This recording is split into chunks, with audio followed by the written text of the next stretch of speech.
A drink now? No, but sorry, you will see French people, especially at night, we're speaking a lot, you know. And Annie is free, and this is, you know, I'm not living in the UK, but even in France, and I think finally all the people around the world are influenced and are, you know, happy to see such free shows, you know, on major radios. Unfortunately, you know, in France we don't have this, you know. We have only like shitty radios. They don't play our records. It's the same in America, isn't it? Every time I go there, they're like, the BBC seems to be quite unique in that way. So this is why you now, what Pete used to do back in the days, unfortunately, not anymore, but you pushing what's, you know, like we are here to speak about the music of the future. It's definitely the only big window our kind of underground labels have now, you know. I know it wasn't a question, Nick, but I'm like this. No, please, freestyle. Sorry, Heidi, did you have something to say? No, I just think there's not a lot of radio stations around the world that play any kind of music like any of us play.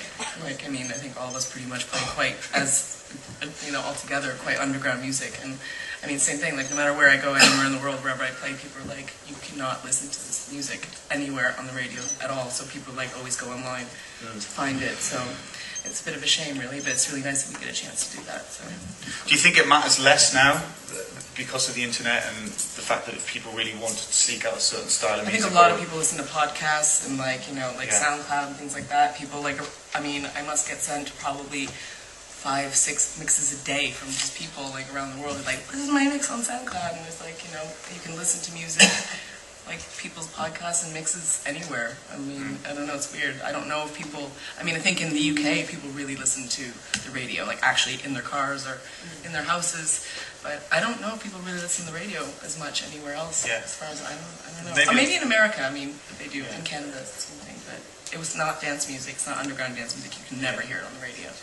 So. I think maybe the UK is lucky enough to have very good radio, basically. The radio's the highest it's ever been. It is the highest it's ever been. Listening. Really? Right. People listen to it more than ever. Yeah. Really?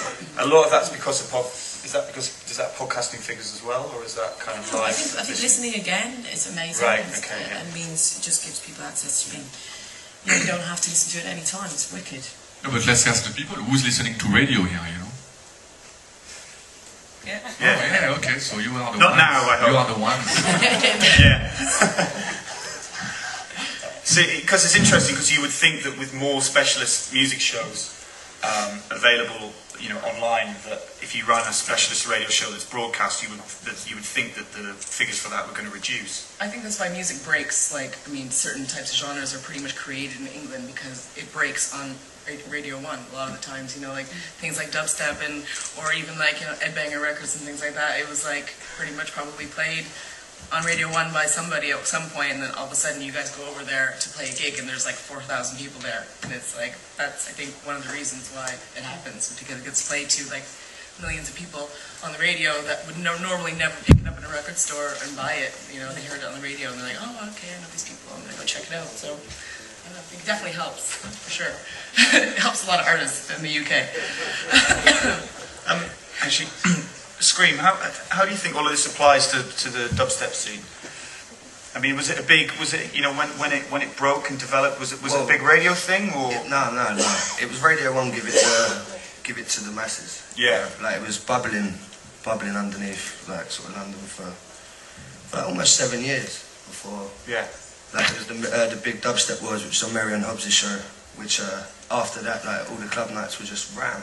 Yeah. It was going from like 300 to like 1,000 within that space of a week. Yeah. So it's which is crazy. So previous to that, it was Pirates or Pirates, online, or Pirates, definitely online, but it's like, you think numbers were like 200 up until then, 200 maybe 250 until that sort of show. Yeah. And now it's like all over the world. Like, it's crazy how many people are just so into it, and like obviously people like yourself are getting getting hired to remix like huge, massive producers, you know, and it's like you were playing me stuff yesterday. It's pretty intense. Yeah. 2 tracks out of 100 are good, right? Toddla, what about up in Sheffield? Were there good sort of local radio stations that kind of, you know, pushed your sound, or? Not really. Sheffield's weird because it's got such an amazing heritage music lab, but as far as things going on, it's shit. Like, the clubs, there's never clubs really. Even now there isn't like compared to Manchester or Leeds or London, there's not like a steady club scene. And considering the music that's come out of Sheffield, that's just pretty amazing. It was always the little underground parties, again, 200 max. And that wasn't genre specific, that was more just underground dance music in general. We had a radio station called SCR for years, and that went about 10 years ago, and since that it's not really, it's just national radio. We never had pirate, still ain't got a pirate. Okay. Okay.